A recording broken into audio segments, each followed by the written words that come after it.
Hi everybody, I'm Den Haring and welcome back to my channel, Fish Den 365. It's good to be here. Today we're going to be talking about spybaits.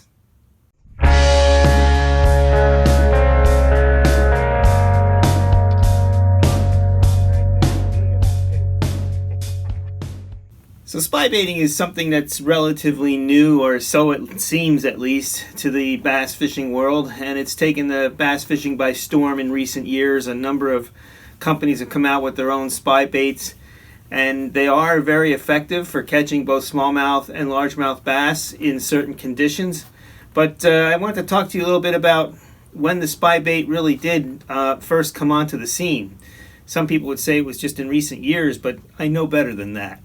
Some time ago, back in the mid-'80s, we're talking 1983, 1984 time frame, my dad came up with this. Looks a little like a spy bait, doesn't it? Because, and it was somewhat of an experiment. My dad used to take lures that would have lips on them. This is the same bait, for example, and he'd take the lip off of it, and he'd put spinners on here, usually trying to make a topwater lure.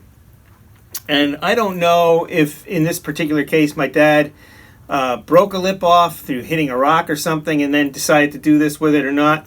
But somewhere along the way, he decided to put some spinners on one of these baits. Now, this is an old 80s bait.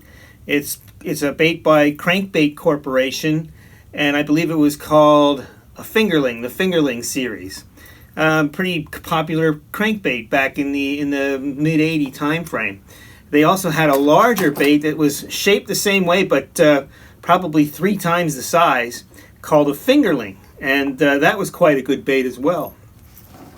Anyway, somewhere along the way, my dad decided to put spinners on one of these, and this is a perch pattern that he added his own little paint. The perch patterns that this company came with didn't have much red or orange in it, and my dad added some of that to make it look more like a real perch. I think he did a really good job with that. And he made about 3 of these, as I recall. He gave one to me, and he had a few. But there was one that outperformed the others. It just caught fish like crazy.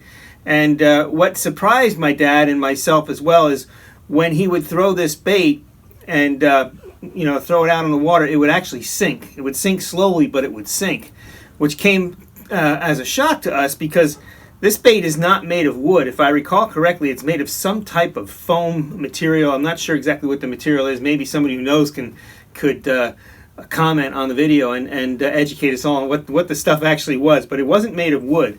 But the bait, when my dad put these spinners on it, it would sink. It would sink very slowly. And so there were 2 ways he'd fish it. He'd fish it where he'd throw it out there and he'd reel right away to bring it up to the surface. And he caught fish that way. He also liked to actually there were 3 ways he fished it. He also would like to make it just go under the surface just a little bit so that it would make a wake as he was reeling it in. And then the 3rd way is he would let it go down to the bottom and then just reel it in very slowly so that this thing stayed under the water a couple of feet on the way back. It usually had a good shallow water application. They were not heavy, so they did not sink quickly. And so deep water applications for these original ones that my dad made were out of the question. Later on, he messed around with putting weights on them and weighting them and getting them down. But the dang things caught fish, and they caught fish for us back then. And like I said, that one that he made, it was just like this one, identical. Same spinners and everything. Real free swinging spinners, as you can see here. But there was something special about that one. I don't know if it's the sound or the vibration. Most of you guys who fish crankbaits know this as well. Sometimes you'll just get one crankbait out of a bunch of identical crankbaits, and there's something special about that the fish really like. And my dad had that with that lure. And if I remember correctly, he got it stolen by a pickerel that was well over 2 feet long. It just bit the line, and he lost that lure. But these caught fish as well. So once my dad gets involved in making something, he'd go in these phases, right? So he'd start trying these kinds of things with all kinds of stuff. So for years, for a year or 2, he would take these clear jitterbug lips and put them on all types of lures, including jitterbugs and other lures. It was a clear plastic lip instead of the metal lip, for example. He used to experiment with different lips on crankbaits like this, maybe taking a big lip off and putting a shallow lip on. And he had this down to a science. He spent years and years. He lived to be 97 years old, and he was doing this all his life. So he knew exactly how to make a bait work the way he wanted it to, by the angle of the lip, by what he would do with the connection for the line. He was just an expert at that. Here's another one that he came up with when he was in his spin or spybait phase. And this is kind of an interesting one. This is a largemouth bass. I don't know. I think this is an old Rebel lure. I'm not quite sure. And, you can see he pulled the lip off that and he put these spinners on it. But I remember, and this, if you listen to this, it has like a squeaky sound to it. Don't know if you can hear that, but it has a very special sound. And my dad, I remember he wasn't very happy with some of these off-the-shelf spinners like these. And so he started messing around with different pieces of aluminum and made his own spinners. And so this is one of those that he made. He actually got this from an aluminum mailbox. He'd cut it out, he'd put a pattern on paper, and then he'd cut the dang thing out. And you can see this thing, it's a pretty involved design. It's got a piece of aluminum that is fitted around the blade, and so the whole thing spins freely with a couple of beads on either side. And then the back one is a little bit of a simpler design that he also cut out of that same mailbox. And he gave me this lure. He made several for himself as well. And I've caught quite a bit of fish on this back in the 80s. Now I haven't fished it in years, so it's kind of interesting now that these spy baits have come back or have come out. That it made me think of these. Did my dad have the original spin bait or spy bait? Maybe so. Thinking a little further back, however, I know that back in the 40s, there were a lure called a cedar plug that was very common. It was just a cigar-shaped piece of cedar, and usually it would have a dark painting on the back, a dark cedar wood painting, and a lighter cedar wood painting on the belly. And they had spinners on them. And most of them were meant to float and be a topwater lure, but every now and then you'd get a hunk of cedar and make one of these cedar lures and it would sink. And my dad, he was fishing those in the 40s and catching fish on sinking cedar lures with spinners on them. Same idea as the spy baits. It's just that they didn't sink quite as fast. They weren't weighted so that they can go down to the bottom. But I thought that'd be an interesting story for everybody to hear, that the idea for spy baits isn't new. It's been around for a while. People, I'm sure, other than my dad, experimented with these things back in the day as well. But today, now that the Spybait has come out, the Japanese have made this thing a whole new science, and they upped the science quite a bit.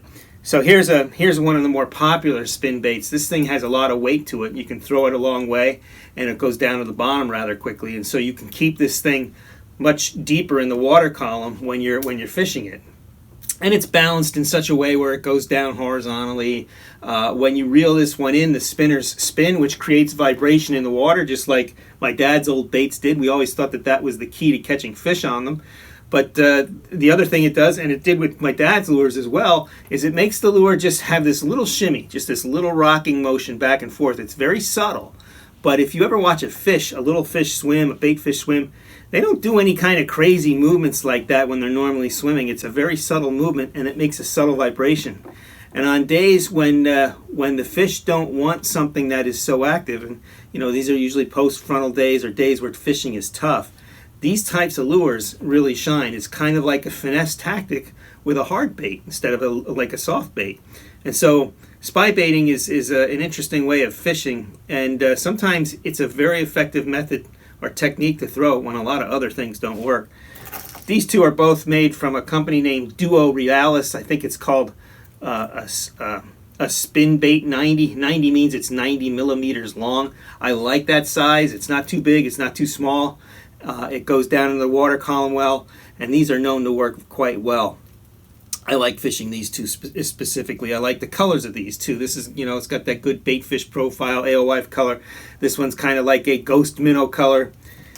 Another one that I like is the Spro. Spro makes one, and it's called the Spinbait 08. This one is anyway. Nice perch pattern there. You can see it's got a deeper belly pattern, shaped quite a bit like a perch. A very small spinner on the back, but a triple bladed spinner on the front. So a little bit different on the front. This one has a good action in the water as well. Another good bait to try if you want to try spy baiting. So how do you fish these spy baits? What's the best way to go about it? Well, usually they require clear water for one. This is not a bait that I would throw in dingy or dirty or very stained water. because it doesn't put out a whole lot of vibration. It doesn't have a whole lot of inherent action. So it's really meant to be a more of a finesse tactic used when the water is very, very clear. And so that's the first thing. Throw it in clear water. And I would generally fish these when some of the other baits might be getting short hit. For example, I might be throwing a swim bait, a small swim bait, and the fish might be short biting it. Well, then maybe I'll try this spy bait, because it's got the treble hooks. It's a little easier to hook up a fish when they do bite on this, and it's a very subtle bait. So the way I like to fish is usually across a point. I'll find a point that juts out into the water column. It could be anywhere from 12 to 25 feet deep, and I'll throw that bait across that point. I'll try it that way first and let it just go to the bottom, and then I'll just start reeling it in once it gets down there. A very, very slow, steady pace. You can experiment with, maybe a quick turn of the handle, but usually that slow, steady retrieve is what draws the fish in, especially for smallmouths. There's something about that slow retrieve where this thing is just acting kind of like a stupid injured minnow or whatever, and the smallmouths usually get on it that way pretty good. But you can experiment with it and try your own retrieves, and you might find that on certain days, certain retrieves work better than others. You can also cast this thing along the length of a point, meaning that you can put your boat out here. You have a point coming into the water. You throw it throw up on the point, let it go to the bottom, and then just fish it back. Or you can reverse that, right? You can put your boat near the point, near the land, and throw out into deeper water, and then bring it uphill. A couple of different ways. It's always good to experiment with those different angles when you're fishing, whether it's a spy bait or any other bait, because that angle and direction of your retrieve sometimes makes all the difference. I don't know if it's because of the way the fish are facing, or if they want to pin the bait to the point. Whatever the case may be, messing around with that angle and direction and finding that angle and direction that is causing fish to bite your bait. Once you find that out, you want to do that and repeat it wherever else you go, because usually you'll find that is a repeatable thing, and it'll up your odds in catching more fish. So I can hardly wait to get out there and again start throwing this one. I love this perch pattern bait that my dad made. This was the first one he made, and I'm going to get out there and start playing with it a little bit more this year in some of the more shallower lakes that I like to fish.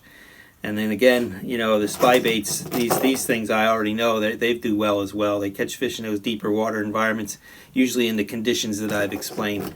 Well, if you found this video to be interesting, give me that thumbs up. That helps me get the video out to more and more people.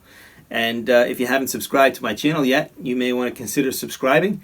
If you do, hit that bell. That'll give you a notification when my next video is coming out, so you'll know what to expect and when to see it. Remember, we're certified Bassified. We love fishing here, and we love talking about anything related to bass fishing, striper fishing. We do some pan fishing as well. Every now and then we do trout. But hope you enjoy the videos, and look forward to seeing you on the water. And as always, may God bless your fishing endeavors.